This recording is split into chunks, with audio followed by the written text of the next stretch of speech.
Welcome to Korean Mallus. റീസെൻ്റായി ഇറങ്ങിയ സിൻസൈ മെറ്റിയോ എന്ന ചൈനീസ് സീരീസ് നമ്മൾ തുടങ്ങുകയാണ്. കഥ തുടങ്ങുന്നത് ഗ്രാജുവേഷൻ കഴിഞ്ഞതിൻ്റെ ആഘോഷം നടക്കുന്ന ഒരു സ്ഥലത്ത് നിന്നാണ്. നമ്മുടെ ഹീറോയിൻ സിഹാൻ അവൾക്ക് ക്രഷ് ഉണ്ടായിരുന്ന ക്ലാസ് മോണിറ്ററിന് ഒരു ലവ് ലെറ്റർ നൽകി ഇഷ്ടം തുറന്നു പറയാൻ പോവുകയാണ്.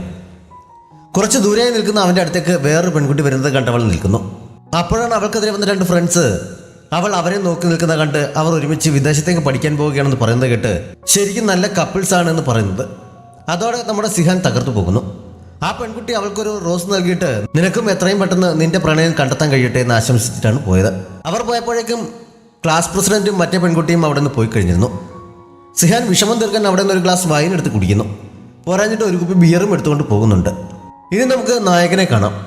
കടൽ തീരത്ത് എന്തോ പ്രശ്നം കാരണമാകെ ടെൻഷൻ അടിച്ച് നിൽക്കുന്ന ഇവനാണ് നമ്മുടെ ഹീറോ.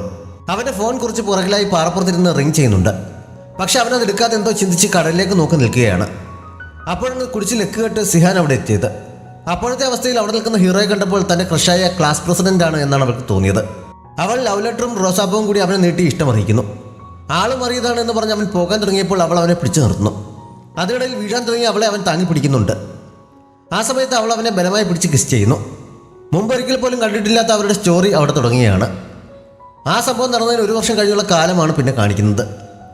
സിഹാൻ ഇപ്പോൾ വളർന്നു വന്നുകൊണ്ടിരിക്കുന്ന ഒരു ഫുഡ് ബ്ലോഗറാണ്. അവിടെ ഏറ്റവും പോപ്പുലറായ ഒരു വ്ളോഗറായി മാറുകയാണ് അവളുടെ ഒരു സ്വപ്നം. സിറ്റിയിലെ ഏറ്റവും പോപ്പുലർ ഡെസേർട്ട് ഷോപ്പായ സോൾ ഡെസേർട്ടിലെ ഒരു ഡിഷിനെ കുറിച്ചാണ് അവൾ അടുത്തായി വ്ളോഗ് ചെയ്യാൻ ഉദ്ദേശിക്കുന്നത്. അതിനെ അതിൻ്റെ മാനേജർ ചെങ്മൂനെ പോയി കാണാൻ അവൾ തീരുമാനിക്കുന്നു. അവനെ അവൾക്ക് അറിയില്ലെങ്കിലും നമുക്കറിയാം. ആദ്യം കണ്ട ഹീറോ അവനാണ്. ഡെസേർട്ട് ഇൻഡസ്ട്രിയിൽ കഴിഞ്ഞ 1 വർഷമായി ഈ സിറ്റിയിൽ ഏറ്റവും മുന്നിൽ നിൽക്കുന്ന അവൻ്റെ ഷോപ്പാണ്. അവിടുത്തെ മിസ് മൂൺ എന്ന പേരുള്ള ഡെസേർട്ട് ഭയങ്കര പോപ്പുലറാണ്. അതിനെക്കുറിച്ച് അറിയാനാണ് സിഹാൻ അവിടേക്ക് പോകുന്നത്. അവൾ അകത്ത് കയറി ആ ഡെസേർട്ട് ഓർഡർ ചെയ്ത ശേഷം ചെങ്മു ആരാണെന്ന് അന്വേഷിക്കുന്നു. തന്നെ അന്വേഷിക്കുന്ന ആരാണെന്ന് അറിയാൻ നോക്കി ചെങ്മു അവളെ കണ്ട് ശരിക്കും എക്സൈറ്റഡ് ആകുന്നു. അന്നത്തെ സംഭവം ഓർമ്മയുള്ളതിനാൽ അവൾ അന്വേഷിച്ച് വന്നതായിരിക്കും എന്നാണ് അവൻ കരുതിയത്. അവൾ മിസ് മൂൺ ഡെസേർട്ട് ട്രൈ ചെയ്ത ശേഷം ഫീൽ ചെയ്തത് എന്താണെന്ന് അവിടെ ഇരുന്നു കൊണ്ട് തന്നെ വ്ളോഗിൽ കുറിക്കുന്നു. ചെങ്മു അവളുടെ അടുത്തേക്ക് ചെല്ലുന്നുണ്ട്. അവളുടെ വരവിൻ്റെ ഉദ്ദേശം മിസ് മൂൺ ഡെസേർട്ടിനെ കുറിച്ച് അറിയാനാണ്. അല്ലാതെ അവൾക്ക് അന്നത്തെ സംഭവം ഓർമ്മയില്ലാന്ന് മനസ്സിലായപ്പോൾ അവൻ കുറച്ച് നിരാശനാകുന്നുണ്ട്. നിനക്കെന്നെ വേറെ എവിടെയെങ്കിലും വെച്ച് പരിചയമുണ്ടോ എന്ന് ഓർത്തിട്ട് വരാനും പറഞ്ഞ് അവൻ എഴുന്നേറ്റ് പോകുന്നു. അവൻ എന്താണ് അങ്ങനെ പറഞ്ഞിട്ട് പോകുന്നതെന്ന് അവൾക്ക് മനസ്സിലാകുന്നില്ല. അവൻ്റെ സ്വഭാവം അങ്ങനെ ആയിരിക്കുമെന്ന് കരുതി ഡീറ്റെയിൽസ് എഴുതാൻ കൊണ്ടുവന്ന പേപ്പറിൽ അവൻ്റെ സ്വഭാവത്തിന് അവൾ റേറ്റിംഗ് കുറച്ച് മാർക്ക് ചെയ്യുന്നുണ്ട്. അന്ന് ഷോപ്പ് ക്ലോസ് ചെയ്യാനായപ്പോഴേക്കും അവൾ അവിടെ ഇരുന്ന് ലാപ്ടോപ്പിൽ എന്തൊക്കെ ചെയ്യുകയാണ്. ചെങ്മുവിൻ്റെ ഷോപ്പിലെ സഹായികളായി 4 സുന്ദരന്മാരുണ്ട്. അവർ ജോലി കഴിഞ്ഞ് പോകാൻ ഇറങ്ങിയപ്പോഴും അവൾ അവിടെ ഇരിക്കുകയാണ്.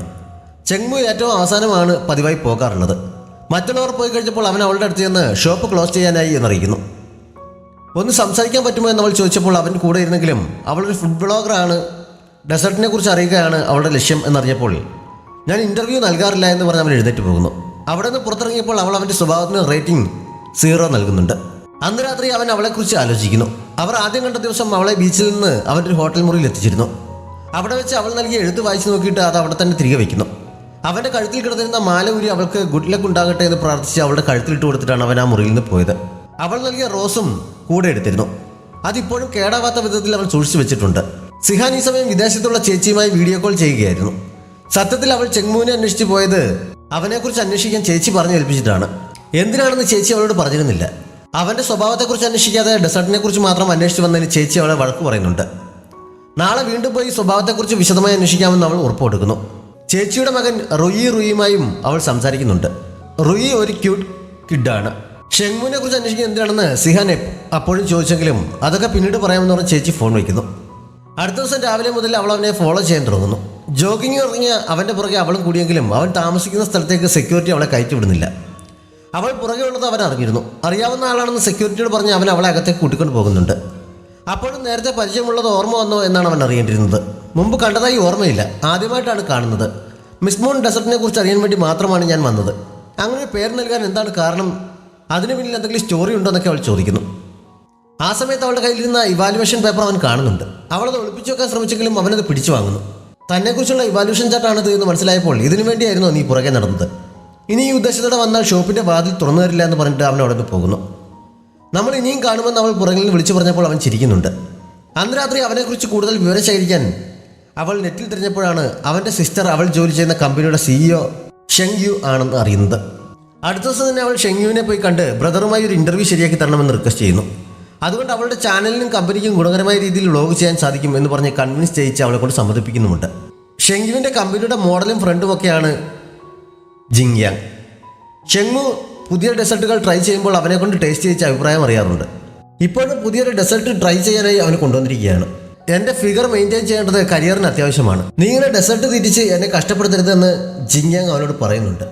ഷെങ്മുവിൻ്റെ സിസ്റ്റർ ജിങ്യാങ്ങിനെ അവന് വളരെ ഇഷ്ടമാണ്. ഒരുപാട് കാലമായി പുറകെ നടക്കുകയാണ്. ഇതുവരെ പക്ഷേ അവൾ ഓക്കെ പറഞ്ഞിട്ടില്ല. സിഹാൻ കമ്പനി ഐഡിയുമായി വീണ്ടും ഷെങ്മുവിനെ ഇൻ്റർവ്യൂവിന് ശ്രമിച്ചു നോക്കുന്നു. ആദ്യമൊക്കെ താല്പര്യമില്ലാതെ ഒഴിഞ്ഞു മറിയെങ്കിലും അവസാനം മിസ്മോൺ ഡെസേർട്ട് ഉണ്ടാക്കാൻ ഇൻസ്പിറേഷനായ സ്റ്റോറി അവരവളോട് പറയുന്നു.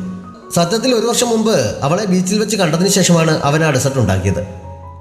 ആ സ്റ്റോറി അവൻ അവളോട് പറഞ്ഞെങ്കിലും അവൻ്റെ കഥയിലെ ഹീറോയിൻ താനാണെന്ന് അവൾക്ക് മനസ്സിലാക്കുന്നില്ല. അത് പറഞ്ഞാലെങ്കിലും അവൾ ഓർക്കട്ടെ എന്ന് കരുതിയാണ് അവൻ പറഞ്ഞത്. പക്ഷെ ഒരു പ്രയോജനവും ഉണ്ടാകുന്നില്ല. അന്ന് രാത്രി സ്റ്റോറി ഓൺലൈനിൽ പോസ്റ്റ് ചെയ്ത് കഴിഞ്ഞപ്പോൾ ഇത് എൻ്റെ ലവ് കൺഫെഷനുമായി സാമ്യമുണ്ടെന്ന് തോന്നിയെങ്കിലും അപ്പോഴും തൻ്റേത് തന്നെയാണ് എന്ന് അവൾക്ക് മനസ്സിലാക്കുന്നില്ല. എന്തായാലും ആ പോസ്റ്റോട് കൂടി അവളുടെ ചാനൽ സബ്സ്ക്രിപ്ഷൻ കുതിച്ചു വരുന്നു. അവൻ്റെ ഷോപ്പും ഒന്നുകൂടി ഫേമസായി ബിസിനസ് കൂടുന്നുണ്ട്. ഷെങ്യുവിൻ്റെ കമ്പനിക്കും അതിൻ്റെ കെയർ ഓഫിൽ 1-2 പുതിയ ബിസിനസ് പ്രപ്പോസലുകൾ വരുന്നു. മൊത്തത്തിൽ ഗുണകരമായതുകൊണ്ട് സ്റ്റോറി കണ്ടിന്യൂ ചെയ്യുന്നതിനെക്കുറിച്ച് ചർച്ച ചെയ്യാൻ ഷെങ്യു അവരെ വിളിക്കുന്നുണ്ട്. ഷെങ്യു അവളുടെ അടുത്തേക്ക് പോവുകയാണെന്നറിഞ്ഞ് ജിങ്യാങ്ങും ഒപ്പം ചെല്ലുന്നു. അവൻ വന്നത് ഷെങ്യുവിന് ഇഷ്ടപ്പെട്ടില്ലെങ്കിലും ബിസിനസ്സെക്കുറിച്ച് അവൻ സംസാരിക്കുന്നു. സ്റ്റോറി കണ്ടിന്യൂ ചെയ്യാനായി ബാക്കിയൊന്നുമില്ല എന്നറിഞ്ഞപ്പോൾ ആ സംഭവം നടന്ന സ്ഥലം നേരിട്ട് പോയി കണ്ട് കുറച്ചുകൂടി ഡീറ്റെയിൽസ് ആയിട്ട് എഴുതാൻ താല്പര്യമുണ്ടെന്ന് സിഹാൻ പറയുന്നു. സ്ഥലം ഏതാണെന്ന് ഷെങ്യു പറഞ്ഞപ്പോൾ എനിക്ക് ആ സ്ഥലം അറിയാം. ഞാൻ ഗ്രാജുവേഷൻ ട്രിപ്പിന് അവിടെ പോയിട്ടുണ്ട്. നാളെ ആദ്യത്തെ ബസ്സിന് തന്നെ ഞാൻ അങ്ങോട്ടേക്ക് പുറപ്പെടാമെന്ന് സിഹാൻ സന്തോഷത്തോടെ പറയുന്നു. പോകുന്നതൊക്കെ കൊള്ളാം, പിന്നെ ഇതോർത്ത് ദുഃഖിക്കരുതെന്ന് ഷെങ്മു അവൾക്ക് മുന്നറിയിപ്പ് നൽകിയെങ്കിലും അടുത്ത ദിവസം രാവിലെ തന്നെ അവൾ പുറപ്പെടുന്നു. അവളറിയാതെ അവനും അവിടെ എത്തുന്നുണ്ട്. അവളൊരു ഹോട്ടലിൽ റൂം ബുക്ക് ചെയ്യാനായി ചെന്നപ്പോൾ പീക്ക് സീസൺ ആയതുകൊണ്ട് നേരത്തെ ബുക്ക് ചെയ്യാതെ റൂം കിട്ടില്ല, എല്ലാം ബുക്കായി കഴിഞ്ഞു എന്നറിയുന്നു. അപ്പോഴാണ് ഷെങ്മു അവളുടെ അടുത്തെത്തിയത്. അവൻ നേരത്തെ തന്നെ റൂം ബുക്ക് ചെയ്തിരുന്നു. അവൻ്റെ റൂം അവൻ അവൾക്ക് കൊടുക്കുന്നു. അവൻ എന്തിനാണ് വന്നതെന്ന് ചോദിച്ചപ്പോൾ സിസ്റ്റർ പറഞ്ഞിട്ടാണ് എന്നാണ് അവൻ പറഞ്ഞത്. റൂം അവളുടെ പേരിലേക്കാക്കിയിട്ട് മറ്റെവിടെയെങ്കിലും റൂം അന്വേഷിച്ച് പോകാൻ തുടങ്ങുമ്പോഴാണ് അവളുടെ പെട്ടിയുടെ ഒരു വീൽ ഒടിഞ്ഞത്. പിന്നെ അവൻ അത് പൊക്കിയെടുത്ത് അവളുടെ മുറിയിലേക്ക് എത്തിക്കുന്നു. അവളുടെ ഫോൺ വാങ്ങി അതിൽ അവൻ്റെ നമ്പർ അടിച്ചു കൊടുത്തിട്ട് എന്തെങ്കിലും അത്യാവശ്യമുണ്ടെങ്കിൽ ഇതിൽ കോൺടാക്ട് ചെയ്താൽ മതി എന്നവൻ അറിയുന്നു. അവൻ പോകാൻ തുടങ്ങിയപ്പോൾ കാണാൻ വന്ന സ്ഥലം എവിടെയാണെന്ന് അവൾ ചോദിക്കുന്നു. ലൊക്കേഷൻ പറഞ്ഞു കൊടുത്തിട്ട് 2 മണിക്കൂറുള്ളിൽ അവിടെ വെച്ച് കാണാമെന്ന് പറഞ്ഞ് അവൻ പോകുന്നു. പറഞ്ഞ സമയത്ത് അവൾ അവിടെ എത്തുന്നുണ്ട്. സ്ഥലം കണ്ടപ്പോൾ അവൾക്ക് നല്ല പരിചയം ഫീൽ ചെയ്യുന്നു. അവൻ ഒരു റോസുമായി അവിടെ വെയിറ്റ് ചെയ്യുന്നുണ്ടായിരുന്നു. അവൾ വരുന്നത് കണ്ട് അവനത് മറച്ചു പിടിക്കുന്നു. താമസിക്കാൻ സ്ഥലം കിട്ടിയോ എന്നാണ് അവൾ ആദ്യം ചോദിച്ചത്. കിട്ടിയില്ല, ഒരു രാത്രിയുടെ കാര്യമല്ലേ, കാറിൽ തന്നെ കിടന്നുറങ്ങാവുന്നതേ ഉള്ളൂ എന്നവൻ പറയുന്നു. അവൻ ആ റോസ് അവൾക്ക് നീട്ടുന്നു. എനിക്ക് തന്നെയാണോ എന്ന് സംശയിച്ചാണ് അവൾ അത് വാങ്ങിയത്. ചിലപ്പോഴൊക്കെ ഒരേ സുഗന്ധത്തിന് അതുമായി ബന്ധപ്പെട്ട ഓർമ്മകൾ തിരികെ കൊണ്ടുവരാൻ സാധിക്കാറുണ്ടെന്ന് പറഞ്ഞിട്ട് അതൊന്ന് മണത്തു നോക്കാൻ അവൻ അവളോട് പറയുന്നു.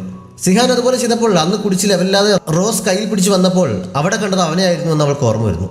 അല്പം കഴിഞ്ഞപ്പോഴാണ് അന്ന് അവനെ കിസ് ചെയ്തിരുന്നല്ലോ എന്ന് അവൾക്ക് ഓർമ്മ വന്നത്. ഒരു ഞെട്ടിലോടെ അവൾ ചുണ്ടിൽ തപ്പുന്നത് കണ്ടപ്പോൾ അവൾക്കെല്ലാം ഓർമ്മ വന്നു എന്ന് അവന് മനസ്സിലാക്കുന്നു. അപ്പോൾ നീ പറഞ്ഞ സ്റ്റോറിയിൽ ആ പെൺകുട്ടി ഞാനായിരുന്നു എന്ന് അവൾ അമ്പരപ്പോടെ ചോദിക്കുന്നിടത്ത് ഈ എപ്പിസോഡ് അവസാനിക്കുന്നു. ഈ ഡ്രാമയെക്കുറിച്ചുള്ള നിങ്ങളുടെ അഭിപ്രായങ്ങളും നിർദ്ദേശങ്ങളും കമൻറ്റ് ബോക്സിലൂടെ അറിയിക്കണം.